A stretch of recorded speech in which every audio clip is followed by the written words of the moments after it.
વિશ્વ પર્યાવરણ દિવસ નિમિત્તે સુરતના ડુમસ વિસ્તારમાં પર્યાવરણ સંરક્ષણનો પ્રેરણાદાયી સંદેશ આપતો કાર્યક્રમ યોજાયો હતો। જાણીતા ઉદ્યોગપતિ દીપકભાઈ ઇજારદારે વૃક્ષારોપણ કરીને હરિયાળા અને સ્વચ્છ પર્યાવરણ માટે સૌને આગળ આવવા માટે અપીલ કરી હતી। વિશ્વ પર્યાવરણ દિવસના અવસરે ડુમસ ખાતે જાણીતા ઉદ્યોગપતિ દીપકભાઈ ઇજારદારે વૃક્ષારોપણ કરીને પર્યાવરણ પ્રત્યેની પોતાની પ્રતિબદ્ધતા વ્યક્ત કરી હતી।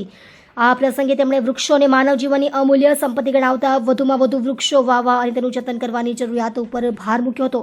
દીપકભાઈ ઇજારદારે જણાવ્યું હતું કે વધતું પ્રદૂષણ અને ગ્લોબલ વોર્મિંગ જેવી વૈશ્વિક સમસ્યાઓ સામે લડવા માટે વૃક્ષારોપણ સૌથી અસરકારક ઉપાય છે। તેમણે સમાજના દરેક વર્ગને પર્યાવરણ પ્રત્યે પોતાની જવાબદારી નિભાવવા અને હરિયાળું ભવિષ્ય નિર્માણમાં સહભાગી બનવા માટે અપીલ કરી હતી। આ કાર્યક્રમથી સ્થાનિક લોકોમાં પર્યાવરણ સંરક્ષણ, સ્વચ્છતા અને હરિયાળી અંગે જાગૃતિ ફેલાઈ હતી।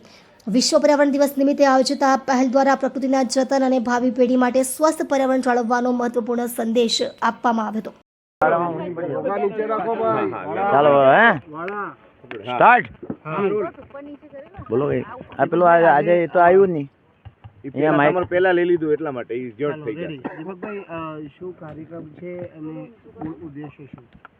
આજે આપણા પ્રિય લોકલાડીના વિશ્વનેતા એવા વિશ્વગુરુ એવા પરમપ્રિય આદરણીય શ્રી નરેન્દ્રભાઈ મોદી સાહેબ આજે સુરત પધારેલા અને એમના ઇન્ડોર સ્ટેડિયમમાં સુરત દીનદયાલ ઇન્ડોર સ્ટેડિયમમાં એમણે બધાને સુરતીઓને સંબોધ્યા।